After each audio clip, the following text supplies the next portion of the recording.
Miguel Uribe, um dos principais nomes que desponta como um candidato à direita para as eleições de 2026 na Colômbia, foi baleado. 2 vezes na cabeça, uma na perna, um atentado no sábado que chocou o mundo. Circunstâncias curiosas, um atirador de apenas 14 anos. Isso enquanto a aprovação de Gustavo Petro, presidente atual, também enfrenta desafios. Ele, Petro, que é o primeiro presidente de esquerda da Colômbia, também se manifestou rechaçando o atentado e a coisa segue em um cenário muito nebuloso. Ele disse que nada ainda está descartado, o presidente e as investigações estão em curso. A gente desdobra a seguir o curioso caso do atentado que aconteceu na Colômbia e tenta entender, a gente vai passar pelo atentado, o que aconteceu, te trazer os detalhes, trazer também as reações das autoridades e tentar entender isso à luz da política colombiana recente. Petro não pode disputar reeleição, na Colômbia é mandato único, ele que então terminaria seu mandato na sequência e teria uma aprovação muito complicada para tentar levar um sucessor adiante, pelo menos no cenário atual, apesar da aprovação dele ter melhorado no último mês. Vamos juntos passar então pelos detalhes do que aconteceu na Colômbia.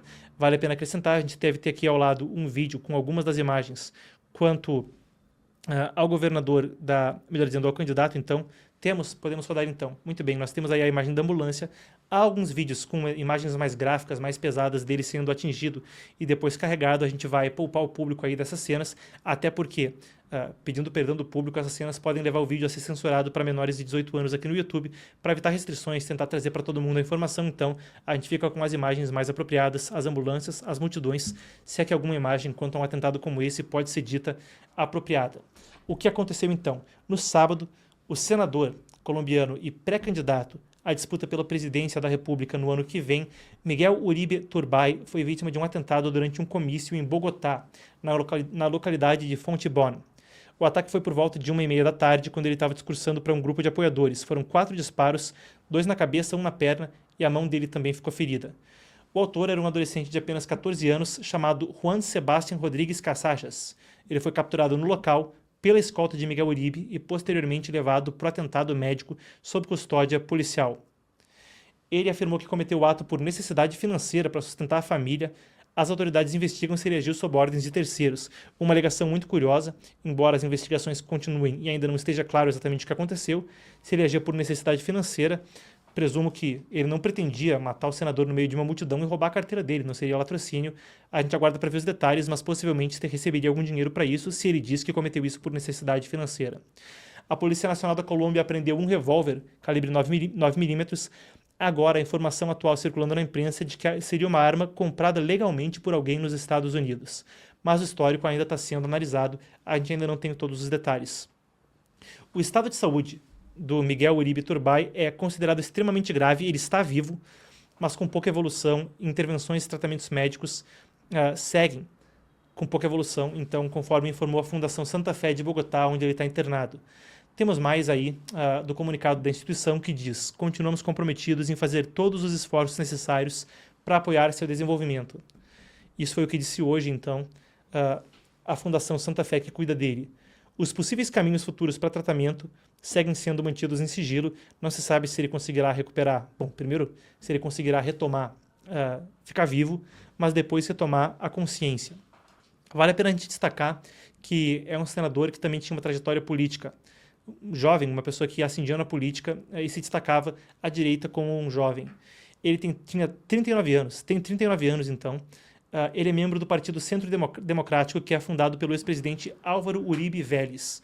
Quem acompanha política internacional há mais tempo, você que se interessa por política internacional, que assiste esse programa, talvez vá lembrar, o Álvaro Uribe foi um presidente muito notório por ser linha dura no combate aos guerrilheiros na Colômbia. Chegou a também ser responsável pela morte de Raul Reis, o número 2 das Farc, cujo infame laptop implicava até mesmo autoridades brasileiras. Uribe, então, não o Álvaro Uribe, o atual Miguel Uribe, eles não têm parentesco.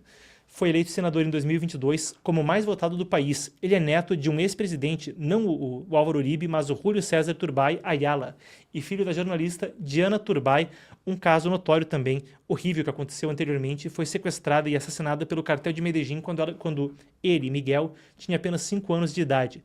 Ele foi formado em Direito pela Universidade dos Andes, mestrado em Administração Pública pela Harvard Kennedy School, e se destaca como um crítico ferrenho do governo de Petro, um cara boca dura, então, contra o atual governo colombiano.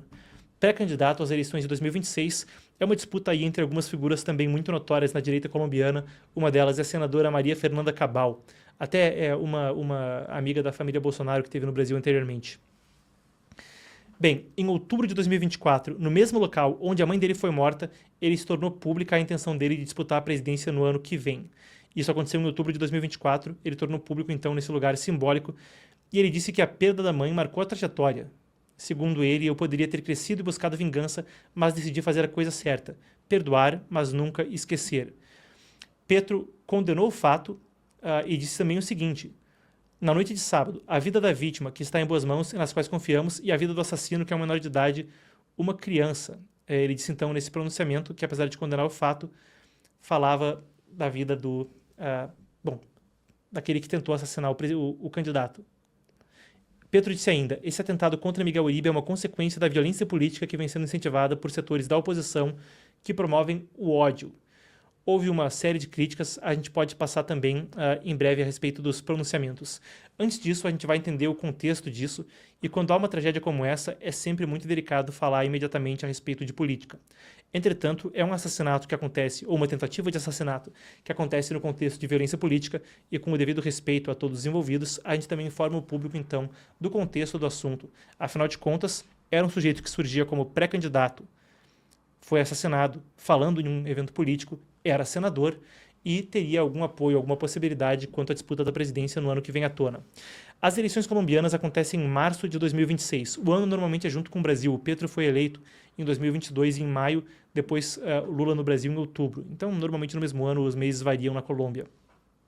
O atentado contra Uribe aconteceu em um momento de intensa polarização política. Petro, que é o primeiro presidente de esquerda da história da Colômbia, um país tradicionalmente muito conservador, e, claro, também que historicamente luta contra guerrilhas armadas de origem comunista. Petro enfrenta, então, baixa popularidade. 3 pesquisas mais recentes mostram um cenário de alta desaprovação no governo dele. A gente tem uma delas aqui ao lado, a gente pode colocar. Isso é uma pesquisa Invamer, que é um dos principais institutos que realiza pesquisas ali na Colômbia.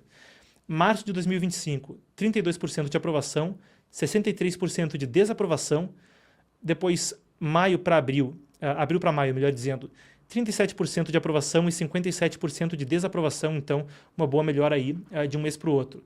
A pesquisa Latam Pulse de março indicou 33% de aprovação e 64% de desaprovação. Tem muitas críticas quanto à abordagem ao narcotráfico, segurança pública e também uma retórica que teria contribuído para um ambiente de hostilidade política internacional. Petro, vale lembrar, protagonizou um incidente muito delicado com os Estados Unidos logo no início do mandato de Trump. Quer dizer, as coisas acontecem tão rápido com a política americana nesse mandato que a gente ainda fala lá atrás no início. Ele ainda está no início, chegou nem a 6 meses, né?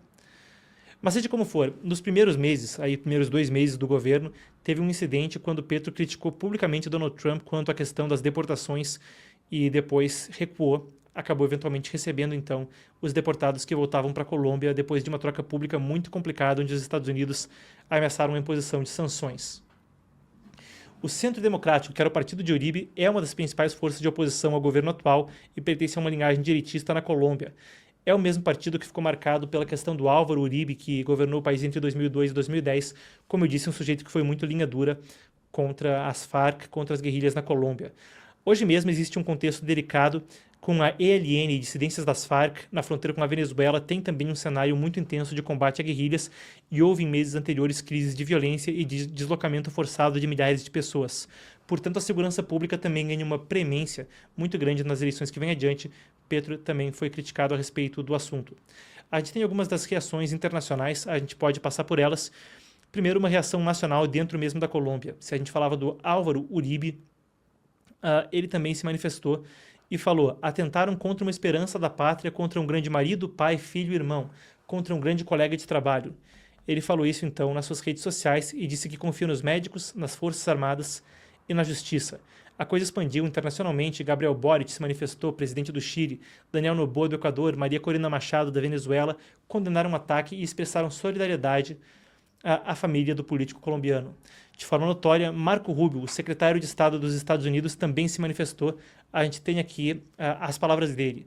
Rubio falou: os Estados Unidos condenam veementemente a tentativa de assassinato do senador Miguel Uribe. Trata-se de uma ameaça direta à democracia e resultado da retórica violenta de esquerda dos mais altos escalões do governo colombiano. Tendo testemunhado em primeira mão o progresso da Colômbia nas últimas décadas na consolidação da segurança e da democracia, o país não pode se dar ao luxo de retornar a dias sombrios de violência política. O presidente Petro precisa conter a retórica inflamatória e proteger as autoridades colombianas. Oramos com a família, os entes queridos e os apoiadores de Miguel. Os responsáveis por esse ataque devem enfrentar a justiça. Bom, é o que disse então o secretário de Estado Marco Rubio. Maria Elvira Salazar também se manifestou, ela que é uma das congressistas de origem latina nos Estados Unidos, assim como Rubio, pai sobrevivente do regime comunista cubano. No Brasil, o governo federal emitiu uma nota condenando o ataque e manifestando solidariedade ao povo colombiano e destacando a importância da democracia e segurança para o processo eleitoral. A importância da democracia e da segurança para o processo eleitoral. É o que disse então o governo brasileiro. O senador Flávio Bolsonaro também se manifestou, dizendo que a esquerda era violenta, intolerante e muitas vezes assassina, um culto à morte e ao ódio. O governador de São Paulo, Tarcísio de Freitas, também se manifestou. Agora, a gente pode fazer uma retrospectiva, uma timeline a respeito do assunto, depois de passar pelas reações das autoridades. Isso faz parte de um contexto político que talvez transcenda a Colômbia.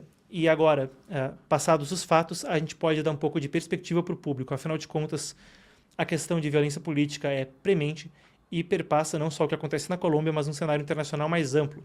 Eu pedi que a nossa apuração resgatasse alguns dos líderes, também conservadores baleados em anos recentes, e isso é um fenômeno que parece não ser isolado.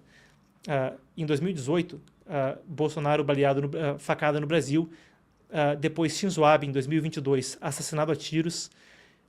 2023, 9 de agosto, Fernando Villavicencio, candidato à presidência do Equador, assassinado a tiros. 15 de maio de 2024, premier da Eslováquia, Robert Fico, baleado várias vezes após uma reunião do governo em Handlová. 13 de julho de 24, o infame incidente onde a bala raspa na orelha do presidente americano Donald Trump, então candidato, quando virava o rosto, conseguiu desviar da bala. 15 de setembro, Trump novamente alvo de uma tentativa de assassinato. A Colômbia é um país com um histórico de muita violência na política.